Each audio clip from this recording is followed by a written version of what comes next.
I signed a document that nobody in my family knew existed. And before the wedding cake was cut, every joke they had ever made about me was already worth exactly $19 million. Not my brother adjusting his tuxedo in front of the ballroom mirror. Not my mother reminding the florist to move the white roses 6 inches to the left because symmetry matters. Not my uncle laughing loud enough for 3 tables to hear him. And certainly not the guests who smiled at me with that polite expression reserved for relatives they assumed had never accomplished much. I kept my hands in my pockets. The ink on the contract had barely dried. There was still a faint blue stain on my thumb. It would disappear before dinner. The consequences would not. I remember looking through the ballroom windows toward the fields beyond the parking lot. People always think farmland is empty. It isn't. A field is simply a blueprint waiting for the correct season. That thought stayed with me while everyone else rushed through rehearsals, photographs, and speeches. Because buildings are not destroyed in a single afternoon. They weaken one ignored crack at a time. Families work the same way.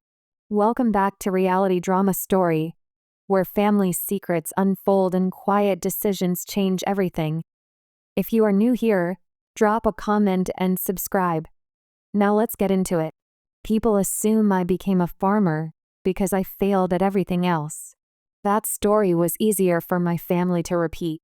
The truth was much quieter. I grew up in a small town where mornings began before sunrise and ended only when the last tool had been returned to its place. My grandfather taught me that. His name was Walter. He never raised his voice. He believed that people who shouted usually had weak foundations beneath their arguments. Every Saturday morning, he would wake me before dawn. We walked through his orchards carrying nothing except a notebook, a tape measure, and 2 cups of black coffee. I was 8 years old when I asked why he measured trees that never moved. He smiled without looking at me. Because growth happens slowly enough that people stop paying attention. I wrote those words down. I still have that notebook. The pages have yellow edges now. The handwriting is uneven. But the lesson survived. Grandfather never talked much about money. He talked about ownership. He said there was a difference. Money changes hands. Ownership changes generations. At the time, I thought he was simply talking about farmland. Years later, I realized he wasn't. He was talking about people. When I turned 16, I started helping neighboring farms manage irrigation schedules and soil reports. Most teenagers wanted cars. I wanted rainfall records. It sounds strange now. Maybe it was strange then. But patterns fascinated me. Healthy land always rewarded patience. Healthy relationships did too. At least. That was what I believed. Then my father died. Everything changed without anyone announcing it. My mother remarried 2 years later. Richard entered our family carrying expensive watches, polished shoes, and opinions about everyone else's future. He never insulted me directly. That wasn't his style. He specialized in smaller things, tiny adjustments that slowly erased a person's place inside a family. You still helping your grandfather? You know farming isn't exactly a career anymore. Your brother Daniel understands business. Always calm, always smiling, like someone removing bricks from a wall one at a time. Daniel adapted quickly. He liked Richard. Richard liked Daniel. Together they spoke the language of expansion. Bigger houses, bigger investments, bigger appearances. Meanwhile, I inherited 28 acres after grandfather passed away. The land wasn't worth much according to the county records. Rocky soil, old irrigation lines, weather damage. People called it forgotten property. I called it home. At grandfather's funeral, I stood beside his weathered toolbox. Everyone else discussed inheritance. I noticed something else. His gloves. They were folded neatly inside the lid, almost like he expected someone else to keep working. I took them with me. Nobody objected. Nobody wanted old gloves. That tells you everything. Over the next 12 years, I rebuilt the farm piece by piece. Not because it promised quick money, because every repaired fence felt like finishing a sentence grandfather had started decades earlier. I learned soil chemistry, water conservation, crop rotation, agricultural technology. I attended conferences where people assumed I was the maintenance staff instead of the owner. I never corrected them. People reveal more when they underestimate you. Daniel, meanwhile, climbed through the corporate world. Every Christmas, he arrived driving something newer. Every Thanksgiving came with another promotion. My mother displayed framed photographs of his office. She never asked to see pictures of the harvest. It wasn't cruel. Not exactly. Neglect rarely announces itself. It simply becomes routine. Family dinners slowly changed. When people introduced me, they paused before saying my occupation. "This is Ethan." A pause. The pause became longer every year. Sometimes guests nodded politely. Sometimes they smiled with sympathy, as though I had survived an unfortunate accident instead of building a life I genuinely respected. Richard enjoyed those moments. Not openly. Subtly. He would place a hand on my shoulder. "Someone has to keep traditional jobs alive." Everyone laughed, including Daniel, including my mother.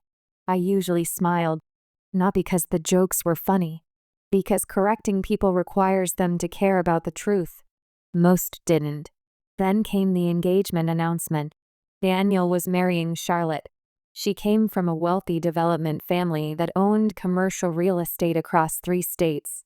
Elegant, educated, careful with every word.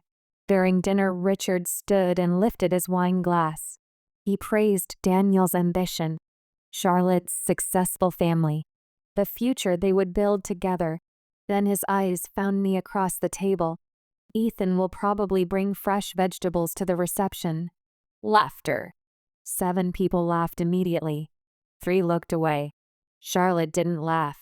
She studied me instead, just for a second, almost like she was trying to understand why I wasn't embarrassed. I wasn't, because embarrassment belongs to people who need approval. I had stopped needing theirs years ago. Still, that night something unusual happened. As everyone prepared dessert, Charlotte quietly walked onto the back porch where I was standing. She asked only one question. "So, how much land do you actually own?" I answered honestly. 28 acres. She nodded thoughtfully. Nothing more. No judgment. No surprise. Just a small smile before she returned inside. At the time, I thought it was simple curiosity. I didn't realize that question would become the first loose thread in a much larger design. Because while my family kept measuring success by polished shoes, luxury cars, and expensive wedding venues, someone else had already begun measuring something entirely different. And in less than 3 weeks, a document dated April 14, 2026, carrying a potential value of $19 million, would quietly begin moving toward my mailbox. Nobody in my family knew it existed, and that ignorance was the strongest foundation I had ever built. 3 days after Charlotte asked how much land I owned, I received a phone call from a number I didn't recognize. I almost ignored it. Most unknown numbers were equipment salesmen or insurance companies. This one wasn't.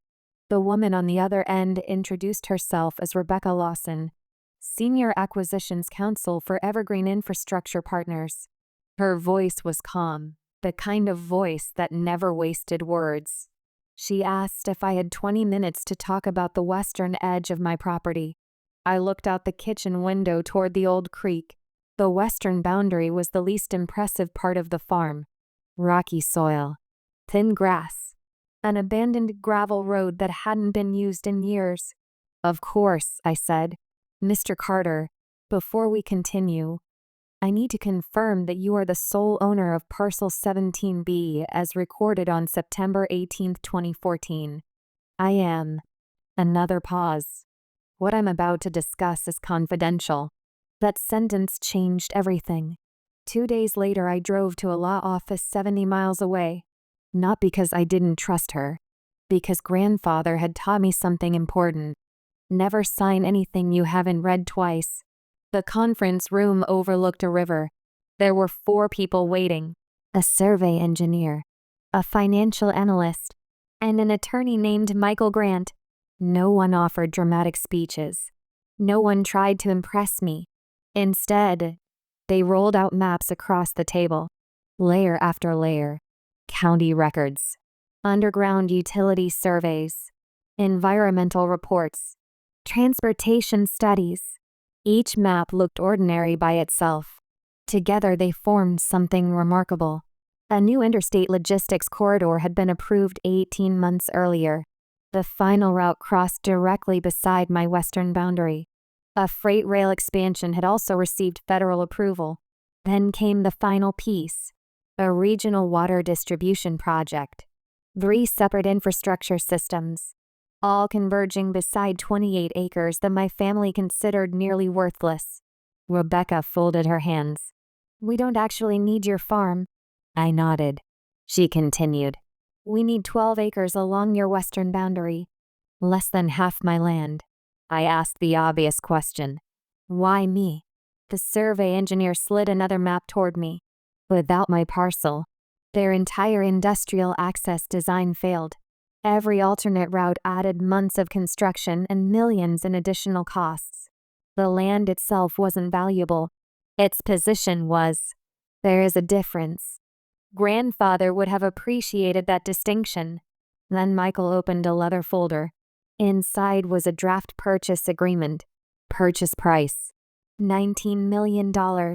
For a moment, the room became completely silent. Not dramatic silence. Mathematical silence. The kind that happens when every number on the page suddenly outweighs every assumption you've carried for years. I didn't smile. I didn't celebrate. Instead, I asked one question: why offer this first? Rebecca answered immediately: because delays would cost us substantially more. That answer told me everything I needed to know. They weren't being generous. They were being efficient. Business isn't emotional. Good business certainly isn't. Over the next several meetings, my attorney examined every clause, every paragraph, every signature line. That process took 11 days. The purchase agreement wasn't just about selling land. It contained something far more valuable: a confidentiality provision. Clause 8.4.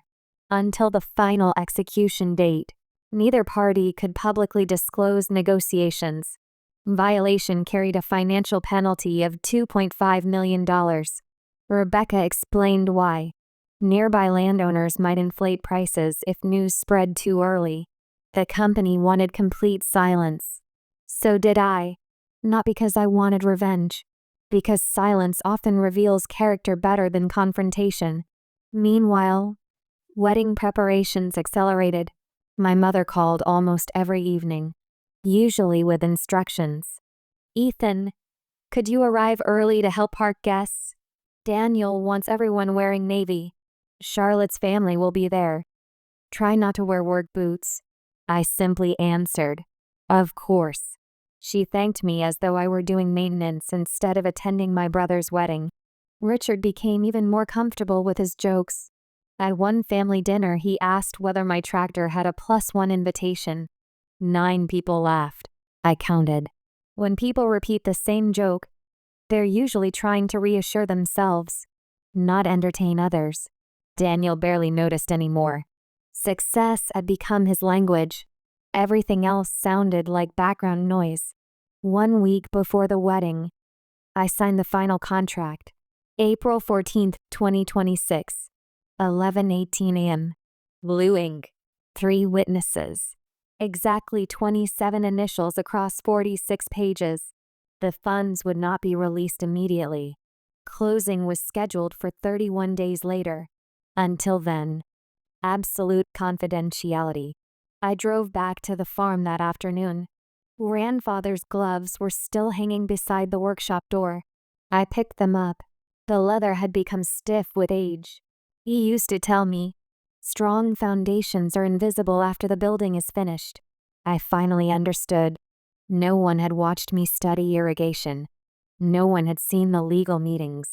No one had noticed the survey markers placed months earlier. People rarely notice foundations.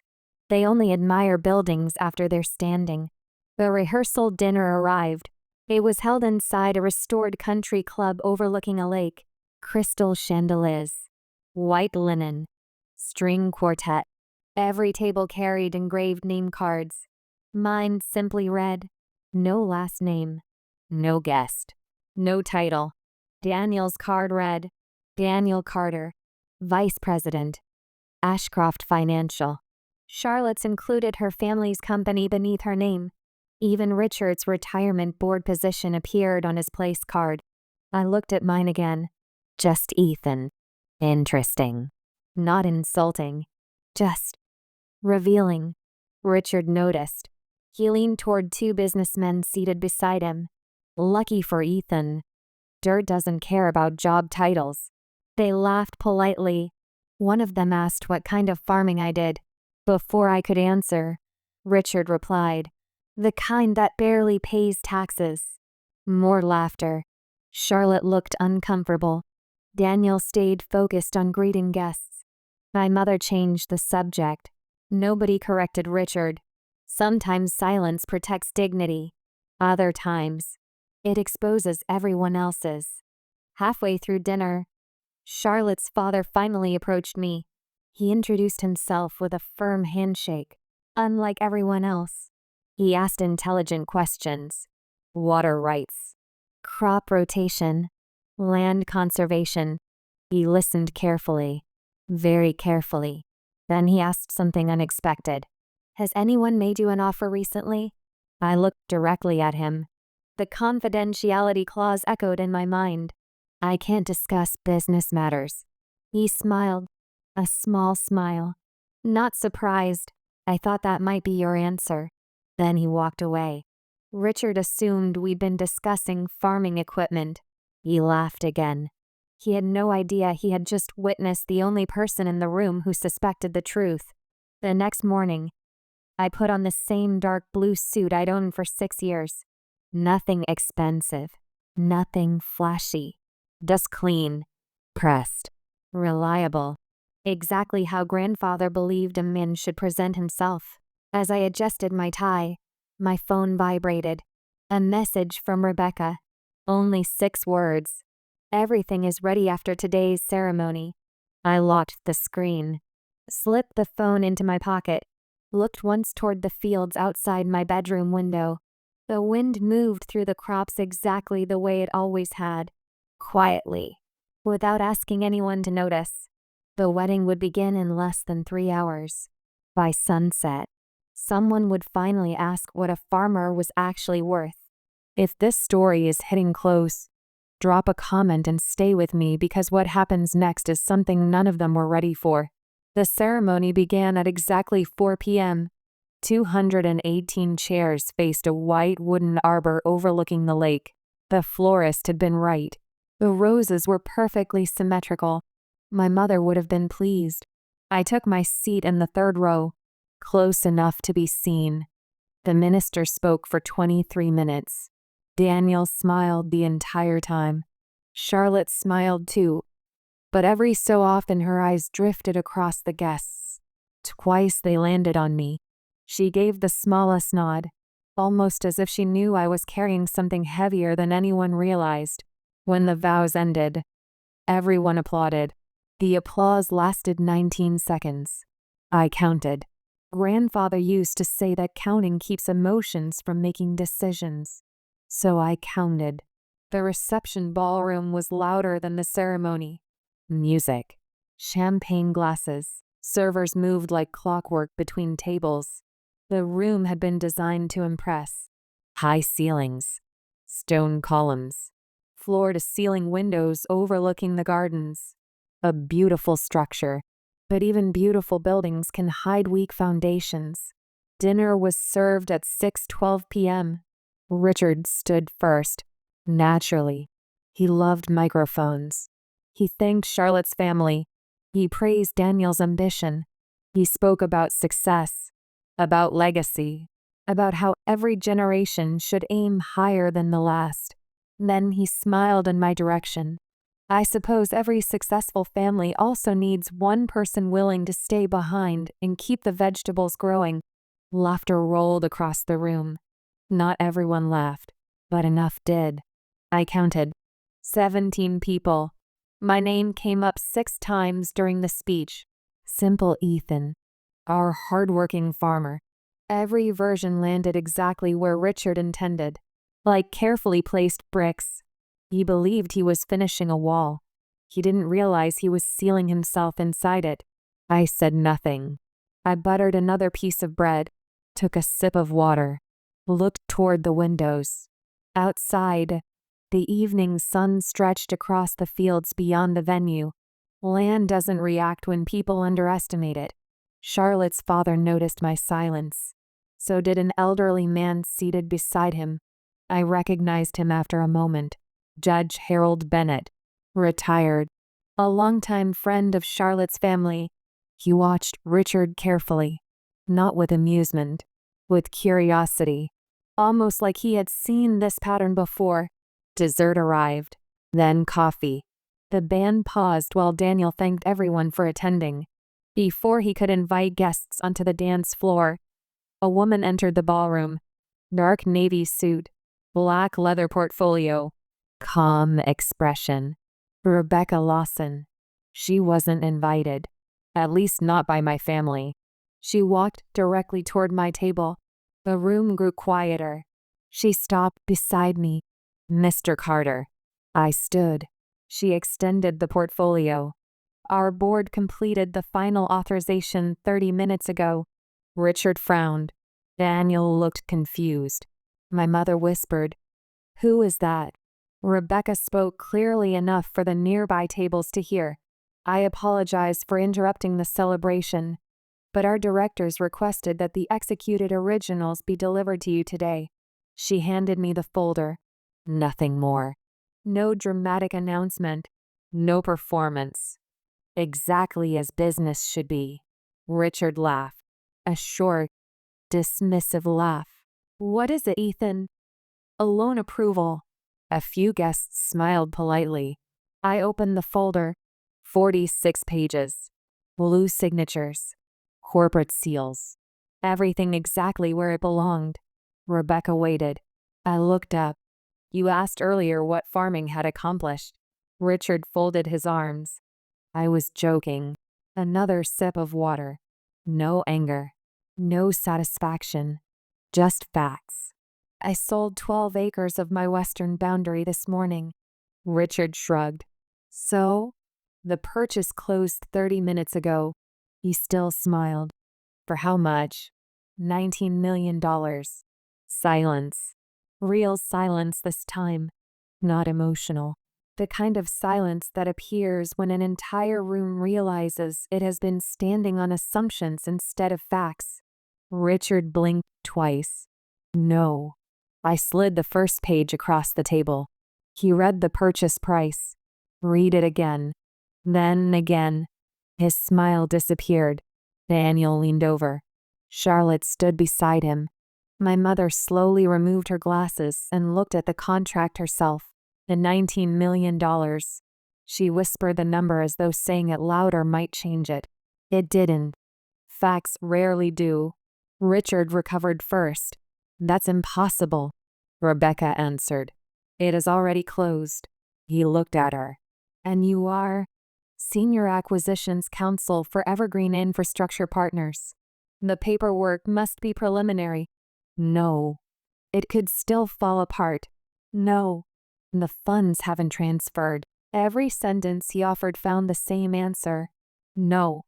Like watching someone push against a load-bearing wall. The wall wasn't moving. Then came anger. "You kept this from your family?" "I signed a confidentiality agreement. You could have trusted us." "I honored my contract." His voice grew louder. Mine stayed the same. "That's not the point." "I think it is." The anger didn't work. So he changed tactics. Manipulation usually arrives wearing concern. You know, we've always wanted the best for you. I nodded. I believe you wanted what you believed was best. There doesn't have to be division. There wasn't. You've misunderstood everything. I don't think I have. Daniel finally spoke. Ethan, why didn't you tell me? I looked at my younger brother. Because until 30 minutes ago, I legally couldn't. He lowered his eyes. For the first time all evening, he had no answer. Then came the tears. Not mine. My mother's.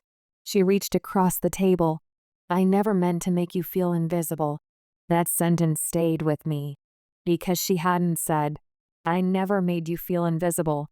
I never meant to. Intent and outcome are different things. Sometimes painfully different. I took her hand. I know. And I did. People don't always erase someone through cruelty. Sometimes they simply stop noticing. Richard wasn't finished. So what now? You'll buy a mansion? No. Luxury cars? No. You'll prove everyone wrong? I smiled. I don't need to. Judge Bennett slowly stood. The ballroom became quiet again. He wasn't speaking as a judge, just as an old man who had watched families for decades. You know what impressed me tonight? No one answered. It wasn't the $19 million. He looked directly at Richard. It was that this young man had every opportunity to embarrass all of you months ago and chose professionalism instead. Character is measured by what a person could do, not by what they choose to do. No one interrupted him. There was nothing left to interrupt. Charlotte's father walked over next. I suspected something during the rehearsal dinner. I nodded. You asked about offers. You already knew. I knew infrastructure studies had reached your property. He smiled. But I also knew a confidential man would never confirm it. He extended his hand. Congratulations. We shook hands. No photographers. No applause. Just respect. The dance floor eventually filled. Life has a remarkable ability to continue, even after certainty collapses. Daniel found me outside on the terrace nearly an hour later. The music drifted through the open doors behind us. I'm sorry. It was simple. No excuses. No explanations. Just 2 words. They matter, I said. They don't fix everything. I know. We stood together looking across the fields beyond the lake. I laughed too. I remember. I should have stopped him. You should have. Another long silence. I'd like to visit the farm sometime. I smiled. You've always been welcome. 31 days later, every dollar had settled. After taxes, legal fees, and charitable commitments, I still retained more money than I had ever imagined. I paid every debt on the farm. Exactly $418,260.17. I modernized the irrigation system, restored grandfather's original barn instead of replacing it, created a scholarship fund for students studying sustainable agriculture. Initial funding, $2 million. I purchased neighboring farmland, not because I needed more, because good soil deserves someone willing to protect it. The remaining 16 acres I had never sold became the center of everything. The heart of the farm remained exactly where grandfather left it. Some things should never be divided. One afternoon, I unlocked grandfather's old toolbox. The gloves were still there, folded neatly, just as they had been the day of his funeral. Inside the notebook from my childhood, I found the sentence he had spoken when I was 8. Growth happens slowly enough that people stop paying attention. I smiled. He had been right. Not just about trees. About people. About dignity. About quiet work. About foundations. Richard called twice over the next 6 months. I wished him well. Nothing more. My mother visited the farm every Sunday that autumn. Sometimes we talked. Sometimes we didn't. Daniel kept his promise. He came without expensive shoes. Without business talk. Just jeans. Work gloves. And a willingness to learn. We rebuilt an old fence together. It took us 2 days. Some repairs always do. People still ask me whether revealing the contract at the wedding was revenge. It wasn't. The contract arrived because of geography. The silence existed because of law. The timing belonged to coincidence. The truth simply happened to walk into the same room where everyone had mistaken appearance for value. I never wanted them to feel small. I only refused to keep pretending that I was. This is not revenge. This is arithmetic. A weak foundation eventually collapses under the weight of its own assumptions. If this story reminded you to know your worth, share it with someone who needs to hear it. Subscribe, drop a comment, and I will see you in the next one.